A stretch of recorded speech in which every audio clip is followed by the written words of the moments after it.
My goal today in contributing to your meeting is to talk about our work on mechanical signals and how they influence stem cell lineage selection states. But considering this is more biased towards clinical endpoints, I've tried to focus this on our work on looking at not case studies, but clinical trials that we've run.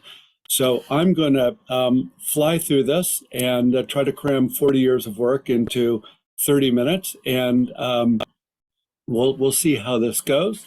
It's important for me to point out my conflicts of interest. At my university, I'm sort of the poster child for conflicts of interest, but as it relates to mechanical signals and stem cell fate, I'm a founder of two companies.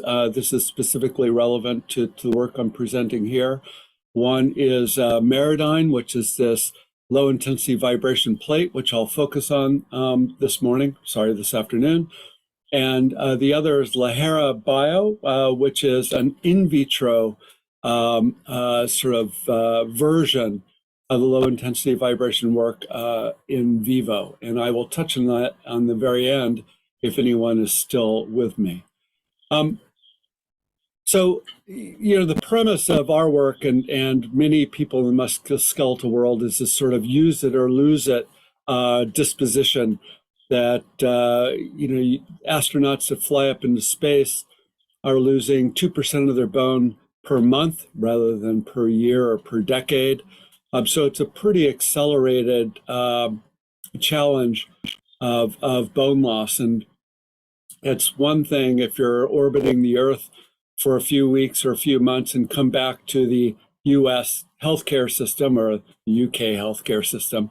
But it's another problem if you're flying for 9 months to Mars and you show up, even though it's 1/3 of Earth's gravitational field, you show up with 50% of the bone you started with and you break your hip. There's not exactly the UK Health Service, the National Health Service you can run to. So with NASA, who's been very kind to fund our work for many years, they're very interested in non-invasive ways to protect your skeletal system. And, there's sort of the clues to that come in looking at professional tennis players, whether you're playing against Venus Williams or not. But professional tennis players have about 30 to 35% more bone in their playing arm than the arm that simply throws the ball into the air. So there's a good example of focal bone cells recognizing focal challenges in the skeleton and responding to them. So here are vertebrae, which I'm sure all of you recognize. They're not from the same person. They're rather than looking at sort of 2 decades apart. On the upper left of your screen is the vertebral body of a 20-year-old, and it descends down to the lower right of an 80-year-old. And we all think of osteoporosis as exactly as what we're seeing here, less and less bone quantity and less bone quality. There's less structure and the structure collapses. But for sake of this meeting, because it's important to me, at least my perspective of osteoporosis, is to think of this not as less and less bone, but more and more fat, right? So it's not a vacuum here within the vertebral bodies, but actually it's increased fat within that given volume. So for sake of this morning or this afternoon, just think of this as more fat and less bone.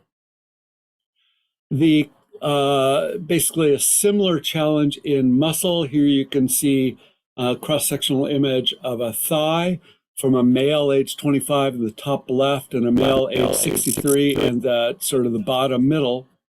And sure, what we're seeing is sarcopenia, less and less muscle. And as you know, that not only is there less muscle, but there's less muscle quality, just like bone, less quantity, less quality.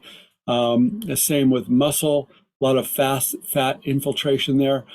But here you're also seeing a displacement of the volumetric cross-section of the leg by more and more fat, just like bone. And as a function of age, more fat, same with muscle, more and more fat. So in the sort of the musculoskeletal world, when we start to think about the cellular aspects of it, which I won't so much focus on today, but you think of it, the precursor for osteoblasts, bone-forming cells, as being the sort of the marrow-bound mesenchymal stem cell or mesenchymal stem cell, depending on how you look at it. And it goes through a pre-osteoblast stage and up to the osteoblast. And the biomechanics world that I live in tends to think of how you mechanically load up osteoblasts to get them to produce osteoid and form bone. You can also think of it in the hematopoietic stem cell lineage, which I'll talk about just for a touch, that if you can mechanically challenge the bone, you can slow not only osteoclast recruitment, but osteoclast activity. So mechanical signals, physical activity, exercise in sort of a large sense, is one strategy to introduce these mechanical signals to the musculoskeletal system. And then we see our friend the adipocyte, which has the common progenitor, the mesenchymal stem cell, and the bottom middle of your screen is basically saying that if these finite number of stem cells in your bone marrow are not differentiating or not driven to form osteoblasts or other connective tissues, what they will do is they'll default to an adipocyte, form adipocytes, and stimulate adipogenesis or the formation of fat. And as we age, we all recognize the problem that not only do we have less bone and less muscle, alas, we have more and more fat. And we're trying to figure out if there's sort of a common strategy to deal with this problem. And sort of the early clues for this are this interrelationship of loading magnitude. I'm not going to get too specific here, but it's basically extrapolated to when you load up bone, it deforms. And the measure of deformation of bone is in microstrain. So just for sake of argument, your tibia as you're walking down the street is being strained on the order of 1,000 microstrain, 0.1% strain. And what you see in this panel in the red is if you don't give enough mechanical signals to a bone, it begins to resorb. So that red cloud is basically any area of this interrelationship between strain magnitude and number of loading cycles that you stimulate resorption or you don't enable formation. On the green cloud, that's if you go out and decide to play tennis again against Venus Williams, you're challenging your skeleton and you're going above that sort of osteoregulatory, that stasis where bone remodeling, the same amount of formation and resorption is relatively equal. You're stimulating bone formation. And what our group is really interested in is this blue and gold dotted line, where each of these blue dots really represents a graduate student and their work. Sorry to be dismissive of this, but I'm assuming none of my graduate students are listening, so I can be risky in what I say. But in this blue star here, just to orient you, what this is saying on the y-axis, so the top blue star, that's saying at 2,000 microstrain, about the strain that your tibia sees while you're running, you need very, very, very few cycles of load to stay on that blue and gold line. And that's basically saying you don't need to run a marathon each day to maintain your bone. You can do it by jumping off your desk 4 or 5 times a day, right? But what we found over the years is that there's this trade-off that if you lower the magnitude from 1,000 to 100 to even 10 microstrain, exceedingly small strains, that if you put in enough cycles, you can also maintain bone. So there are different ways of skinning a cat, as we would say in America, that, wow, you could do it by jumping off your desk 4 times a day, or you could figure out a way of putting in tens of thousands of mechanical challenges to the skeleton each day. There's not enough time in the day to put in 100,000 cycles per day, right? And grad students are impatient enough to do that. So we just decided to take a shortcut and we increased frequency, those hertz, cycles per second. We found something very odd. We found that as you increased frequency, rather than one cycle that you might see while you walk down the street, or 3 cycles if you're Usain Bolt sprinting in the Olympics, what we found if you increased to 20, 30, 40, 50 cycles per second, that your bone cells become much more sensitive and you need even less mechanical signal, which is a cool party trick. I mean, it's fun to talk about, but people would say, what possible physiologic relevance do these higher frequency domains have? And what we did is we took, here is a very sensitive microphone that is put over the skin, over the soleus muscle of a 27-year-old female. And what this shows, this is an engineering plot. This is called a fast Fourier transform. So the x-axis, rather than being time, is frequency. And what this is showing is where in this frequency domain is there power or information. And what this says is the microphone is picking up this frequency bandwidth of mechanical contractions between 20 to 50 hertz. So basically, that's saying that when you pick up your coffee, your muscles are essentially shaking, right? And so when you drink your coffee or drink your beer, your muscles are not enough to see, but they're really inefficient motors, and that's how muscle works. The problem is, remember we talked about sarcopenia at the beginning of this and less muscle, but the types of muscle that you have with your age, with age also change. And here's a 70-year-old female with the same experimental strategy, the same microphone. And what you can see is these higher frequency domain signals disappear with age. So you know that as we age, we have a greater tendency to fall, we have less muscle power to stop us from falling, et cetera. And part of that etiology or that risk of falling comes from not only less muscle strength, but less muscle response. And so we decided, well, what we could do is try to make the muscle and the bone think that it's still young by putting in these 20 to 50 cycle per second signals.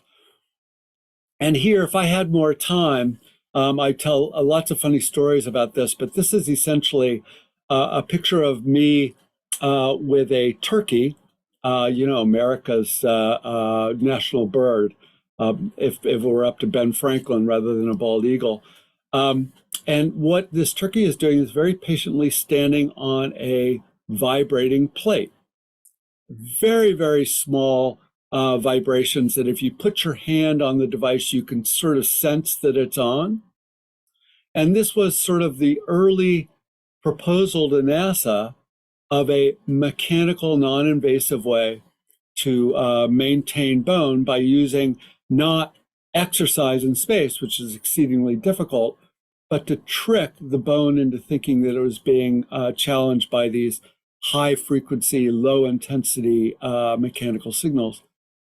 And you can see here the big sway. I don't know if you can see my pointer, but the big sway in this is the turkey swaying back and forth. It's a natural sway. We as humans do it as well. We sway at about 1 cycle every 2 seconds or a half a hertz. Turkeys do too. And this is this really, really small vibration signal that we're putting on this. So rather than 1,000 microstrain or 100 microstrain, we're putting in around 3 microstrain. This is small. And what you can see using fluorescent markers in bone, as we turn up the volume compared to labeled surface, we're taking in the control guys, the control turkeys, there's very little labeled surface in the bone. But as we increase the amplitude of the signal, you can turn on bone surfaces and begin to form bone, which is incredibly exciting to us. But as you know from in the bone world, just because you form bone doesn't mean that it's good bone. And so before we were able to go to clinical trials with this and try to vibrate people, as it were, we did a long-term study. This is my colleague Simon Turner in the lab coat in the center panel. And we took these sheep and we vibrated them for 20 minutes per day for the course of a year. We were trying to see if we stimulated bone, did the bone become of good quality? And here you can see in this obviously undoctored picture on your right with the sheep poop on the plate. Essentially, they lined up and you had a control animal in the front and an experimental animal in the back, and they all loved it because they got fed oats. They showed up every day. And what we saw, and this is a high-resolution micro-CT scan of the femoral condyle in control versus experimental, about the size of a sugar cube or a centimeter square cubed. You can see that not only is there more bone, so you're seeing a 40% increase in trabecular bone volume. And these are very old sheep. These are retired breeders. They're about 8 years of age. But you're seeing an improvement in stiffness and strength. So not only is there more bone, but it's stronger bone. So this was giving us the opportunity to get into the clinic. But just because I know a number of you might be interested in muscle, I'm just going to touch very briefly on muscle. This is showing the force output of stimulated muscle. In the top panel on the left is a control animal, and on the right is the force generated by stimulation of an animal subjected, a mouse subjected to LIV. And you can see in this sort of force output panel that the muscle is able to generate more force after it's adapted over time. And what you can see, two interesting things in the bottom panel. One, if you look only at the black bars, that's showing the force generated by muscle as a function of frequency. And the black bars are the control mice, the young mice on the left, and very old mice on the right. And just to point out that the y-axis is very different in the two. Old mice don't generate as much force in their muscle as young mice. No big surprise. But after 3 weeks of standing on this buzzing plate for 20 minutes per day, what you can see is the amount of force the muscle generates is higher, right? So this is also very exciting because it's saying that not only are we stimulating bone, as shown in the sheep or the turkeys, that in mice, we're stimulating muscle. And this is showing, because getting back to my stem cell roots, this is looking at transcription factors that are important to the formation of fat, which I'll talk about more specifically in a minute. But just because we're talking about muscle and satellite cells, this is now looking at skeletal muscle and transcription factors, the gray bar being control, the yellow bar being vibration, and the blue bar being overactimized. All these mice are overactimized, estrogen deficient. You can see that there's a greater tendency to form fat in the ovariectomized mice versus the controls. But if the mice are vibrated, the ovariectomized mice are vibrated, you suppress transcription factors important for the formation of fat. And I could talk about increases in satellite cells or stem cells in muscle, but I don't quite have enough time because I'd much rather talk about the clinical outcomes. Here, because these signals are so small, it's very important for us to show that they're transmitted from the bottom of your foot. There's the sheep plate a little cleaned up and in the operating theater with Steinman pins put in the greater trochanter and the transverse processes of the spine. What we're interested in is, do these low intensity vibrations actually transmit up the skeleton to weight-bearing regions that are important to us in osteoporosis, the hip and the spine? And here you can see the black line is the oscillation up and down of the plate at the ground. And the dashed and dotted lines are the hip and the spine. So it's showing there's this, for the engineers out there, there's this phase lag, which shouldn't be surprising, but that there's a high level of transmissibility. So these little signals do get to the hip and the spine. So let's look at some clinical studies. This is a study I did many years ago with Wolff in England. These are kids with cerebral palsy. Their marrow is fine, thank you very, very much, but they're not out being particularly active. And so we hypothesized if they stood on the same vibrating plate, you can see it down on the bottom left and underneath our subject, that he's standing there. And 6 months later, as measured by CT scans, we have 20 subjects, 10 in placebo, 10 in active, a 6-month study. We do look at compliance, how long these kids stand on the device. And the first thing is in the placebo group, this is trabecular bone volume of the proximal tibia, that there is quite a lot of continued wasting of bone in the trabecular region of the tibia. But in the active group, those standing on the device, you can see a swing, and you can see an increase, in this case, an 18% swing, or let's call it benefit of treatment, by standing on the device. So this was sort of our first clinical evidence of having an anabolic non-invasive signal using mechanical signals.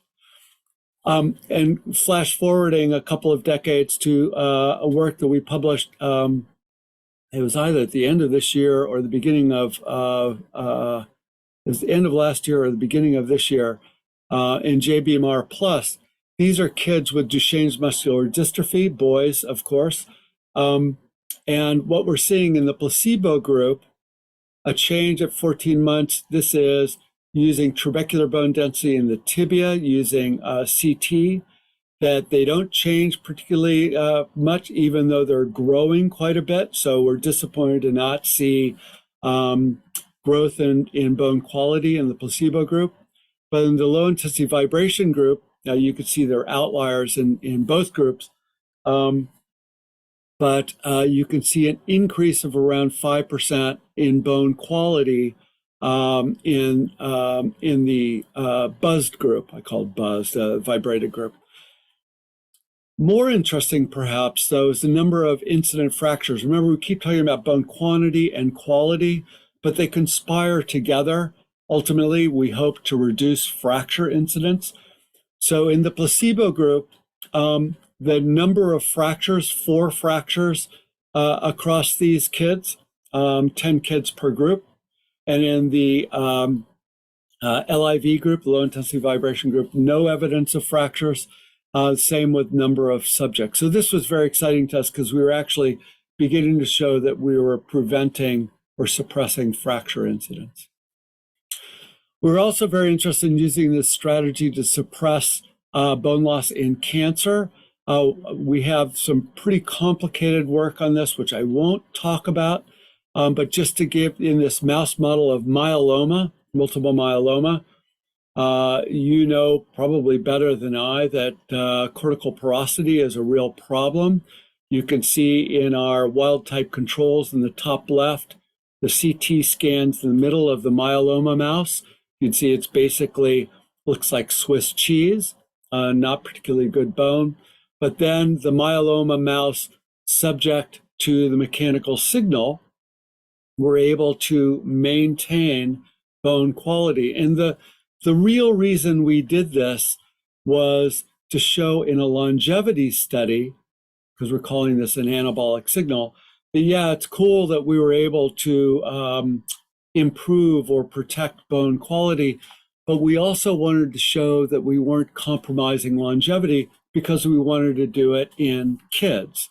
And so in this study done at St. Jude's Children's Hospital for Sick Children down in Memphis with Kiri Ness, we're able to show that in kids in cancer remission, there's leukemic kids that are officially in remission, that they're not only gaining fat, but they continue to lose bone. There's a 1-year study. You can see placebo on the black bar, far left.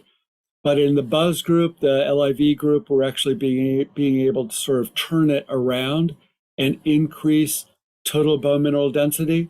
and also by CT scan show that when we look at compliance, the response gets even more robust. And not to ruin my punchline, but data that I won't show is actually looking at adiposity in these kids.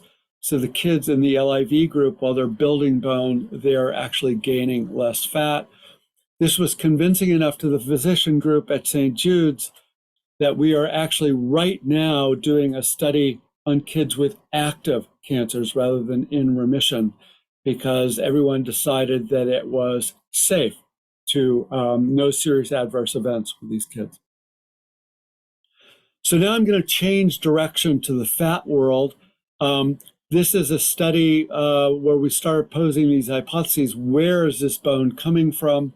This is a study done in collaboration with Vicente Gilsons at USC in Los Angeles, where we took young women in the lowest quartile of bone mineral density, so osteoporotic, and the inclusion criteria was at least one fracture.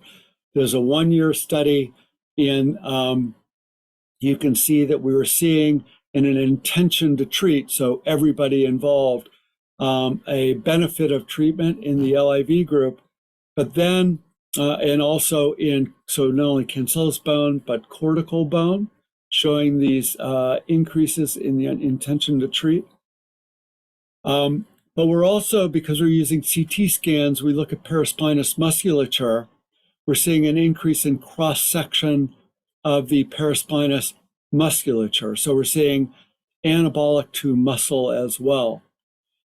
But the coolest part of this experiment was we broke it down from intention to treat to compliance. And we created this iterative threshold of if the subjects use the device for at least 2 minutes per day.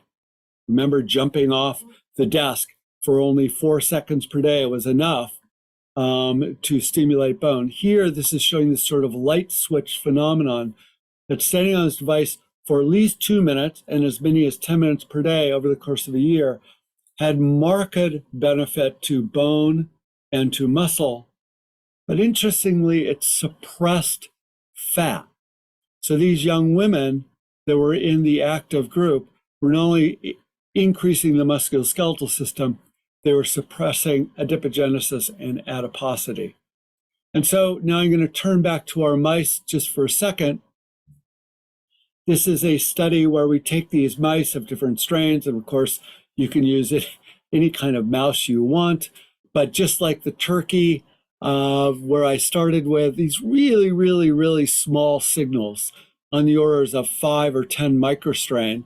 And it's the greatest experiment ever, although I've discovered an even better, easier experiment to do, where the mice are in these Tupperware containers and we buzz them for certain amounts of time, and we feed them certain kinds of food, etc.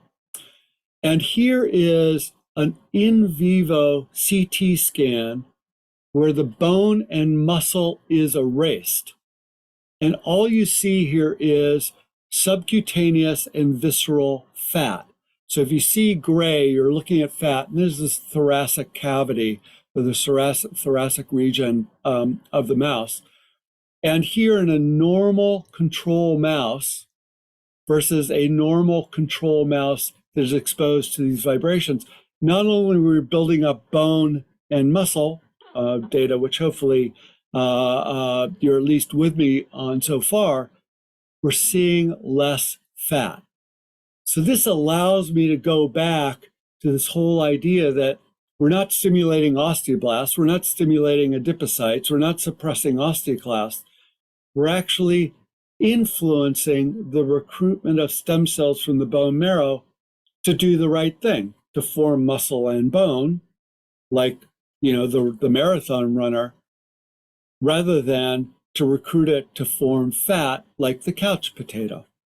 I'm coming to a close. You'll all be happy to know. I'm coming to the home stretch, but I want to leave you to where we are now. And I've talked really only about bone marrow-derived mesenchymal stem cells and their role in muscle and fat and bone. But there are, as you know, lots of other stem cells around, neural stem cells and hematopoietic stem cells. And hematopoietic stem cells are, as you know, are critical to our immune system. It's where we get our macrophages from, our T and our B cells. Are they responsive to mechanical signals? And I'll do this very, very briefly, but this is showing that in our control mice, what we're seeing is in the T cells, strangely enough, we're seeing an increase in both B and T cells. We are seeing a normalization of T and B cell counts compared to mice that are fed a high-fat diet. So this is a model of diabesity, right? We feed these guys McDonald's hamburgers or the mouse version of that. So you get very, very fat very, very quickly. And we suppress all our systems are inflamed, and we're suppressing T and B cell proliferation. But by buzzing them, mechanically stimulating them, we begin to normalize their numbers, which is very, very exciting. And it allows me to go into the cell mechanisms. I promise very, very quickly. It's too late in the day there and too early in the morning here to get into molecular mechanisms. But here on your upper left, what we see we're buzzing cells now rather than turkeys or mice or people. We're putting cells on top of the vibrating plate. And you can see these little, what are called standing waves on top of the media, these little ripples. So these are really, really small. And what this is showing in this model of adipogenesis, so we are stimulating these stem cells to become fat cells by whatever we add into the mix. But if you actually buzz them, we suppress these transcriptions, in this case, adiponectin, by going out and exercising, or by going and sitting on this device, or if your cell being subjected to this device, we suppress adiponectin production. And it turns out that if you do it twice per day, and you do something called a refractory period, how much time between the buzzing elements, with these exceedingly small signals, you can actually ratchet up the response. And the take-home message here is if you exercise, great. You should, rather than go out and exercise for 3 hours per day, just go out and exercise for 10 minutes per day, but to do it twice, and to do it with a rest period in between. Why, you might wonder, what happens is that you take these stem cells and you subject them to this low intensity vibration, or to high intensity strain for that matter. And the phenotype of the cell itself changes. It produces a new cytoskeleton, how the cell is put together, and how the cell attaches to the substrate. So focal adhesions and actin filaments. So this is 3 hours after buzzing. You can see the cell architecture has changed, which is really cool. And now you imagine you go in and you stimulate these 3 hours later, the way the cell perceives the mechanical signal will have changed. And we believe this ratchets up the cell sensitivity. But all is not good, because 24 hours later, the cell resorts back to where it was before. It becomes a couch potato again. And this is why you have to go out and exercise each day.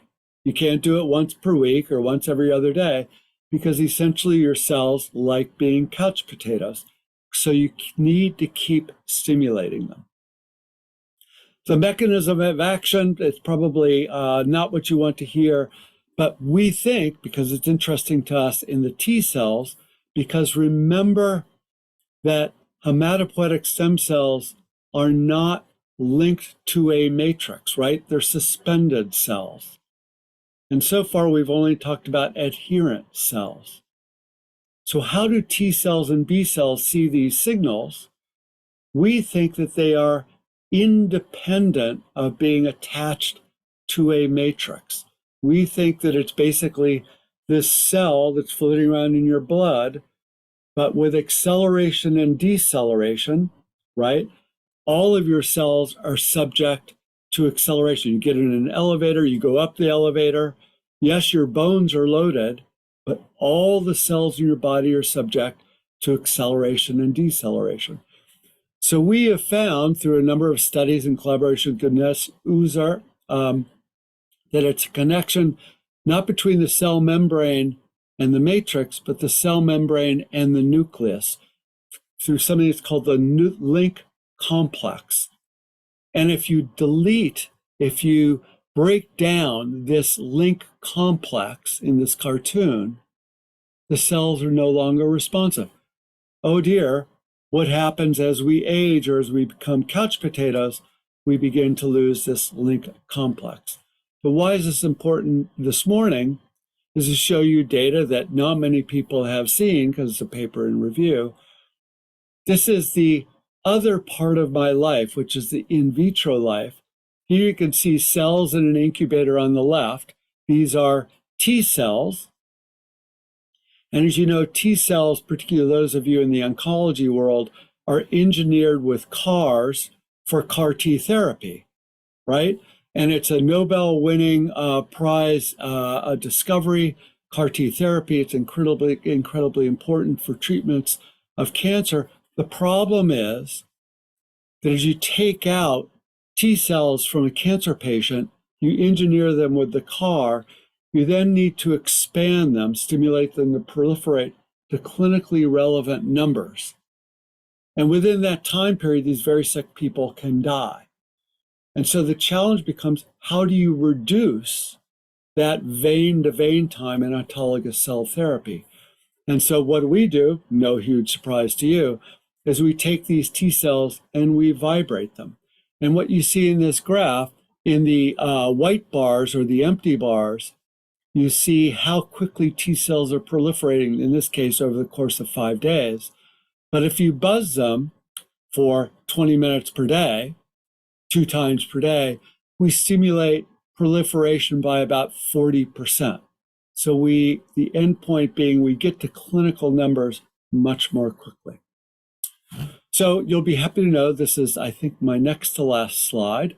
We're right back to where we started, which is looking at stem cell lineage selection.